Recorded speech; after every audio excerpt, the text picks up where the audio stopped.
The attacks of 9/11 showed the world the incredible bravery of our first responders, firefighters, police officers, paramedics.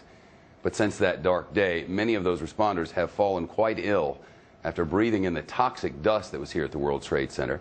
This Zadroga Act aims to help them pay for their medical care. It's named after James Zadroga. He's a New York City police officer who died of respiratory disease after years, or I should say years after, working recovery operations there at Ground Zero. But this act does not cover everybody, specifically those who have cancer, at least for now. You have to prove a cause and effect. Federal report claims that there's really no conclusive link between the dust and cancer. Critics say that link is just undeniable. And a new study by the New York Fire Department found those who worked at Ground Zero are nearly 20% more likely to get cancer than those who didn't. With us now is a sponsor of that act, the New York Senator Gillibrand. It's good to see you, Senator. Real pleasure. How are you? Great. How's it coming? You know, we're fighting hard. We want to make sure that all of our first responders get the health care that they desperately need.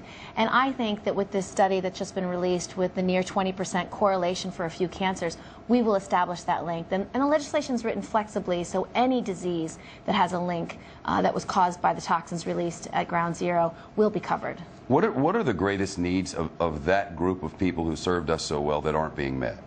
Just the grave diseases they've been suffering. I mean, I can tell you, when we were advocating for the bill, it was the men and women who literally raced up those towers that were actually walking the halls of Congress. And they were the ones who knocked on every door and advocated for themselves and their colleagues and the people who couldn't come or the people who had gone before them. And so I can tell you that we want to make sure in their time of need that we stand by them. And is it your sense that we're accomplishing that? Yes.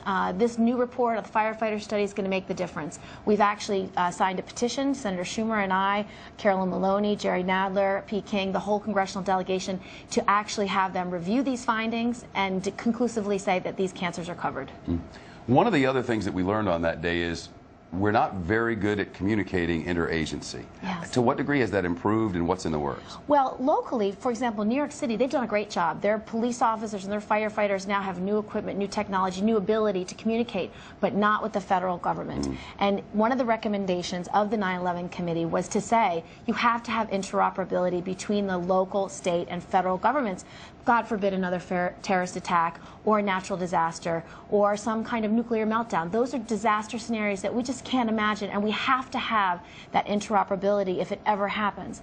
And so we are fighting right now for that. We want to have a reserved block of megahertz called the D block, 10 megahertz, just for communications between local, state, and national law enforcement and first responders. And if they have that, then you know what just happened with the earthquake and with the flooding, where people's cell phones didn't work for half an hour, that's not tenable. You need to have that direct communication, so we have to have that D block set aside just for our first responders.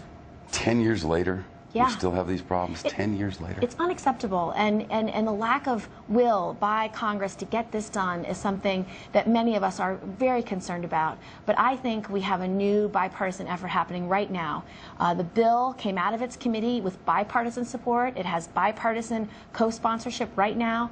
I think people of goodwill can come together and understand that our national security has to take priority, and we have to make sure this D block is available. For our first responders, they need these tools. A kid with a smartphone gets more access to information and can download information more quickly and be able to communicate better than our firefighters and police officers right now. That's not right. Yeah, it doesn't sound right, does it?